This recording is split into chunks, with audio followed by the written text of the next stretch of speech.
again, everyone. Welcome to another episode of Spilling Tea.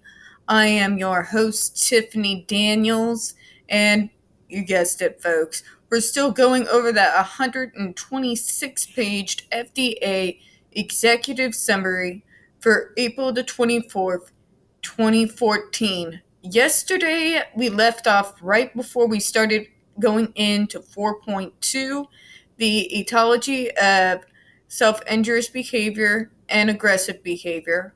Acronym is SIB. Now, towards the end of this video, just like the last few days, we're going to be taking a look at another thing from the other side. It's another student testimonial. We'll sum everything up. And then we're going to be digging on the testimony, if I can find some actual footage of it, of those who are the survivors who testified against. So, without further ado, let's go ahead and get going here.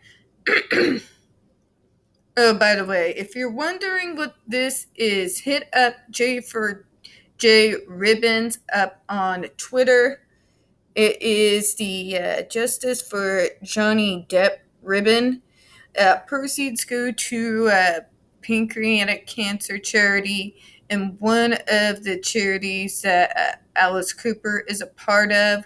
So just look her on up. Okay, back to what I was doing. Etiology of SIB and aggressive behavior. Again, if I butcher any science terms, please forgive me. The etiology of SIB and aggressive behavior in persons with developmental disabilities, intellectual disabilities, and autism spectrum disorders remains unclear.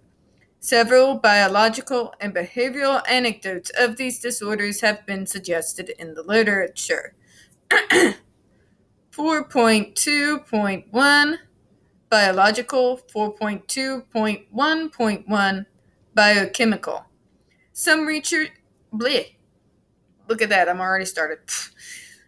Some researchers have suggested that levels of certain neurotransmitters are associated with self-injurious behavior. Beta endorphins are indigenous opiate-like substances in the brain, and self-injury may increase the production and or the release of endorphins. As a result, the individual experiences an anesthesia-like effect, and ostensibly, oh my god, I can't talk. Ostensibly, I'm moving on. Does not feel any pain while engaging in the behavior. Salmon et al. 1983. Furthermore, the release of endorphins may provide the individual with euphoric-like feeling. Support for this explanation comes from studies in which drugs that block the blinding at opiate receptor sites, e.g., naltrexone and naloxone, can successfully reduce self-injury. Herman et al. 1989. Research on laboratory animals, as well as research on administering drugs to human subjects, has indicated that low levels of serotonin or high levels of dopamine are associated with self-injury. D. Chiara et al. 1971 and Mueller and Nyhan 1982.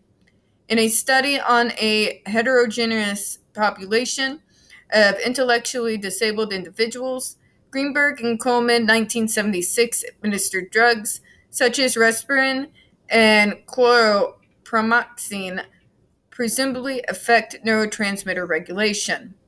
These researchers observed a dramatic increase in both aggressive and self-aggressive behavior. Drugs that elevate dopamine levels, such as amphetamines and apomorphine, also have shown to initiate self-injurious behavior. Mueller and Nyhan, 1982. Mueller et al. 1982.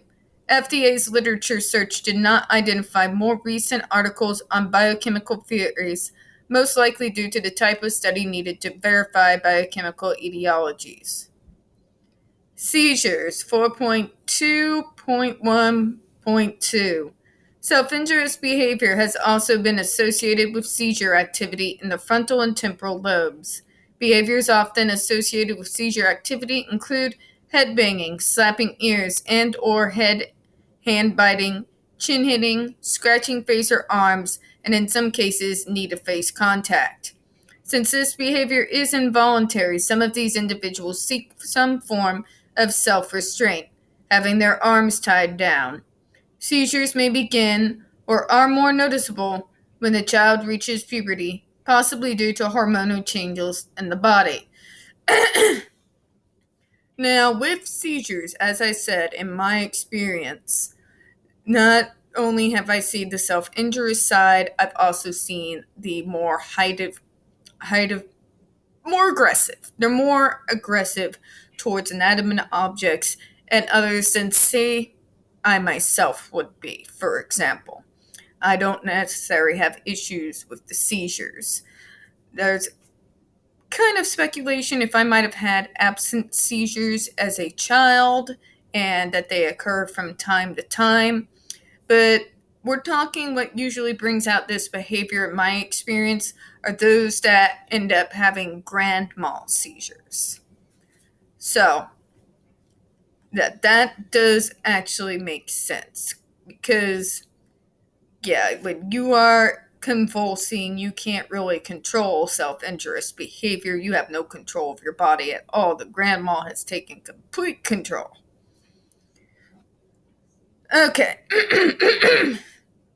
Excuse me. 4.2.1.3 Genetic. Self-injurious behavior is also common among several genetic disorders, including Lesch-Nyhan syndrome, Fragile X syndrome. Now, by the way, thing about Fragile X syndrome, that is actually the disability that Kim Peek had. Kim Peek, if you remember one of my earlier videos, is the man that the character of Rain Man, played by Dustin Hoffman, is based on. So, there you have it. Moving on.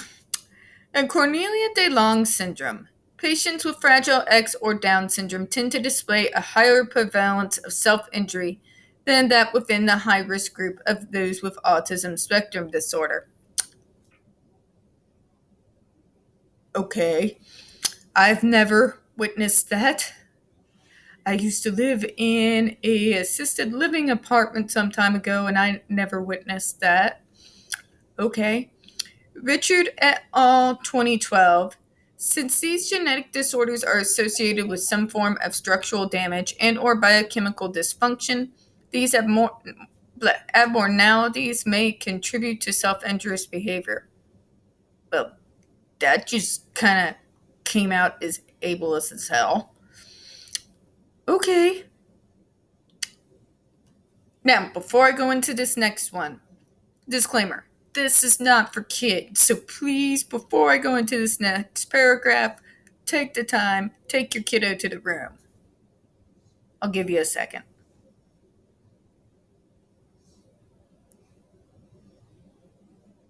All right.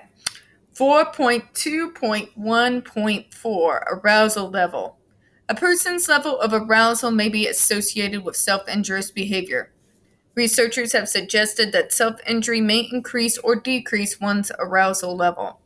The under-arousal theory states that some individuals function at a low level of arousal and engage in self-injury to increase their arousal level. Edelson, 1984, Baumeister and Rellings, 1976. In this case, self-injury would be considered an extreme form of self-stimulation. In contrast, the over-arousal theory states that some individuals function at a very high level of arousal, e.g., tension, anxiety, and engage in self-injury to reduce their arousal level. That is, the behavior may act as a release of tension and or anxiety. High arousal levels may be a result of an internal physiological dysfunction and or may be triggered by a very stimulating environment. A reduction in arousal may be positively reinforcing, and thus the client may engage in self-injury more often when encountering arousal-producing stimuli. Romanzink, 1986. 4.2.15 Pain. Individuals with various developmental disabilities and or limited intellectual disability may engage in various SIB and aggressive behavior to reduce pain, such as pain from a middle ear infection or a migraine headache. D. Lesavoy, 1963. Gutierrez, 1989. Where are they getting? There is growing evidence that pain associated with gastrointestinal problems such as acid reflux and gas may be associated with self-injury. Interesting.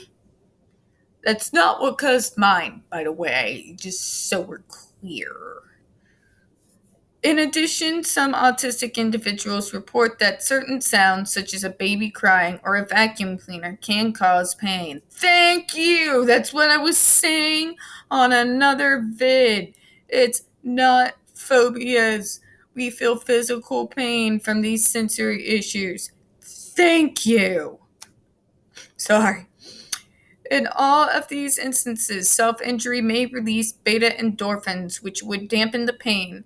Conversely, these individuals may be gating the pain, in this case, stimulating one area of the body, in this case, injuring oneself, may reduce or dampen the pain located in another area of the body. It's when you bend your finger back in order to feel that pain as opposed to the feeling of wanting to throw up from your stomach. My stepdad used to tote that to me all the time. I used to tell him, no. My self-injurious behaviors usually came only really during meltdowns. Okay. 4.2.16 Sensory. Excessive self-rubbing or scratching may be an extreme form of self-stimulation. The person may not feel normal levels of physical stimulation, and as a result, she or he damages the skin in order to receive stimulation or increase arousal. That's Edelson, 1984. That's not necessarily true. Some of these are also kind of strange forms of stimming. Give me one moment. Excuse me. Stimming can be when the most common, the stereotypical, will be hand flapping. I, on the other hand, prefer to play with headbands and twist. And I can tell you there's a sensory thing in this. There's something about the squeezing of the band around my hand that helps calm me down. It's not necessarily the feeling of like a small pinch that calms me down itself. I can't really tell you what it is, but it helps. Doesn't mean JRC that I need you to put something worse than a police taser on several parts of my body, by the way. Just saying. Anyways, moving on. So it's not necessarily always that we're looking for physical stimulation so much as certain sensory things will calm us down. Those of us who are more deeply into the autism community, we have weighted vests and weighted blankets, for example, which I need to get a hold of one of these days. All right.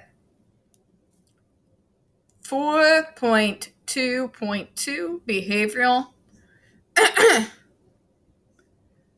Now, we did go ahead and cover a lot. I know we kind of only went over 2 pages, but we kind of covered a lot, so I kind of want to just wrap things up here. So, what we were talking about today is etiology of self-injurious and aggressive behavior. We first went over the biological side of things. We talked about biochemical. Basically, how when we have a certain self-injurious behavior, depending on what it is, it can release endorphins, kind of something that acts as a coping mechanism. Release of those endorphins help calm us down, etc. Sometimes it can give an individual a euphoric-like feeling. I've never had that euphoric feeling. I wish. Anyways. basically it kind of acts like endorphins. They kind of compare it to opiate, but moving forward, I'm not going to reread the whole thing to you here. It also talks about the fact that seizures do come into play. Uh, Self injurious behavior when you have seizures, especially when you have grand mals, are involuntary. It is literally due to the spasms going throughout your body due to what's going on in your head. When you end up hitting yourself during seizure, or if you accidentally bang your head on the floor, or overdo something to your back, or you hit something with your back, it's involuntary. So that's not something somebody's intentionally causing themselves. So I'm not sure why they call it self-injurious behavior when it is not the self that is willingly doing it. But okay, we got Karens in the medical field, obviously. Moving on, I did also bring up the fact that indeed seizures from what I have witnessed in the past can cause that hyper aggressive behavior as well.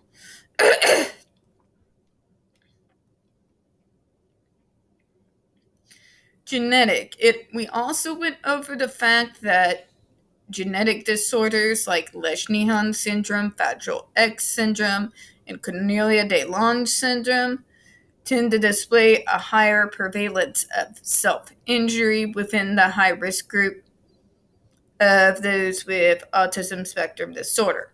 For those who have autism and a comorbid diagnosis like the ones listed above, it seems that they're more likely to have that self-injurious behavior.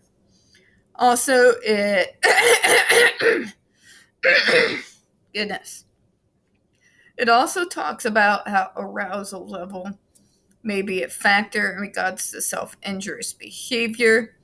As soon as I started reading this, I immediately began to think of those who, engage into BDSM role playing. Was basically the best way that I could understand it. It's not my thing. It will never be my thing. But for those who engage in it, there's obviously some science behind it as to how it helps cope with tension or anxiety.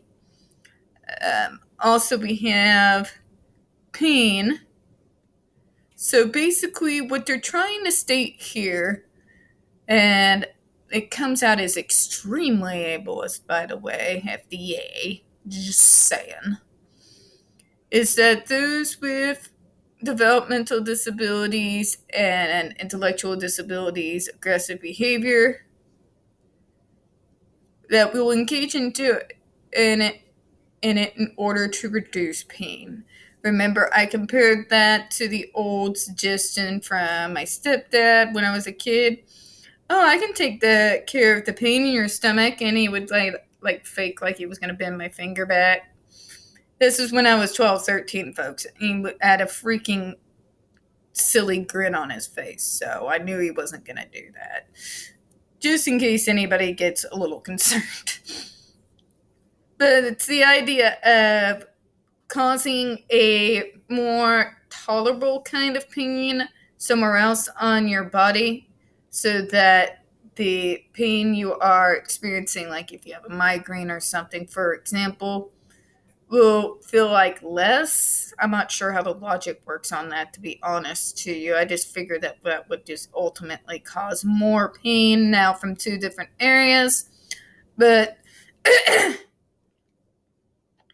that's just me.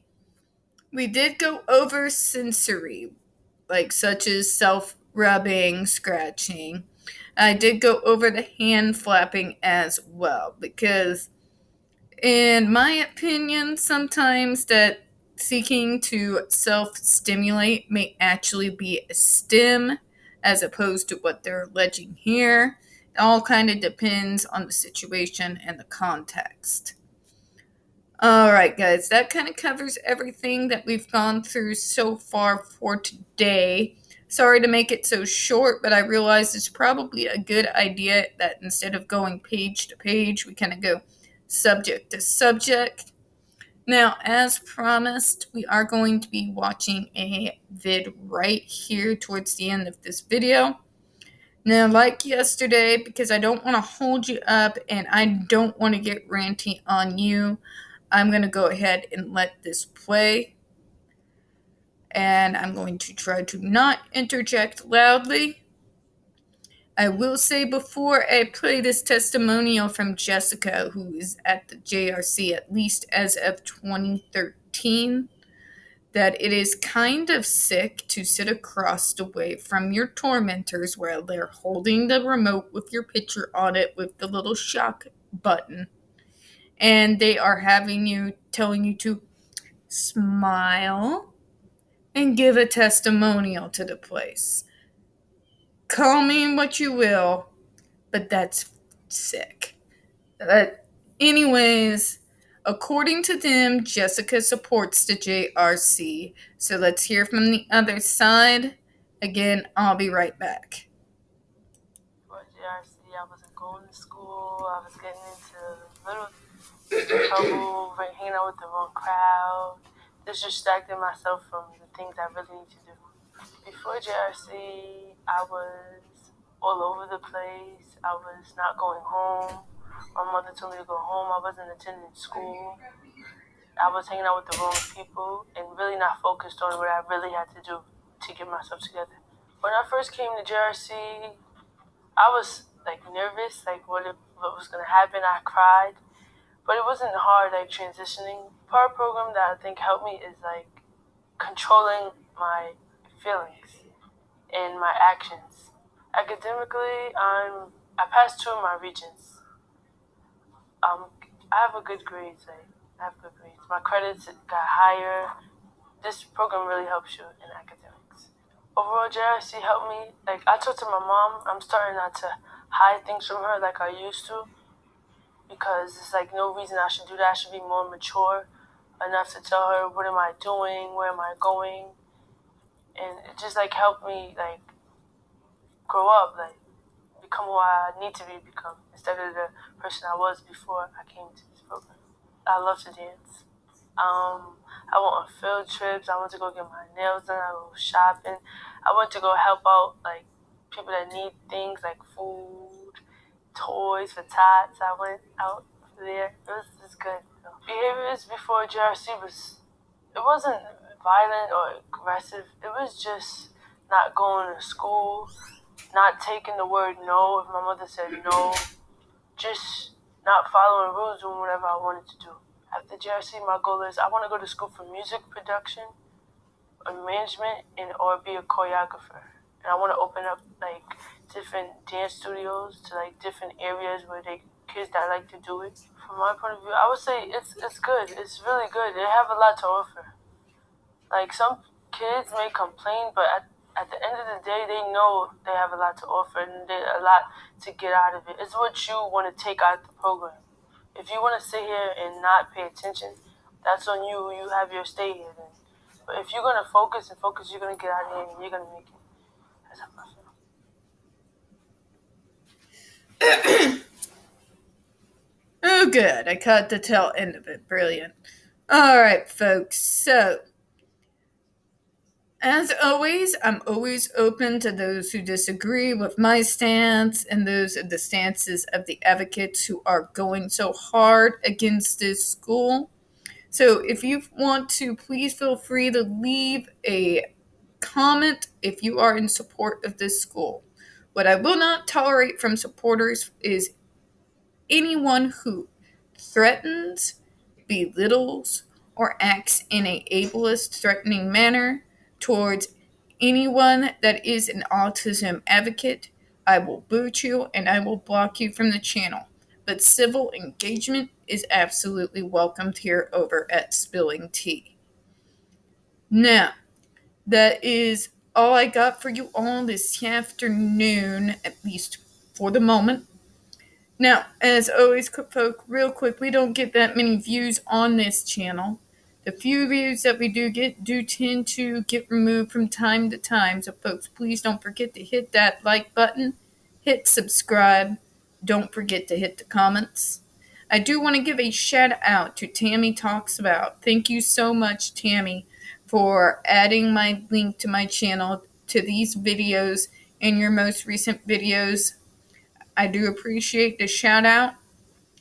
And thank you everyone so much for your time. I hope you have a good one. Bye bye.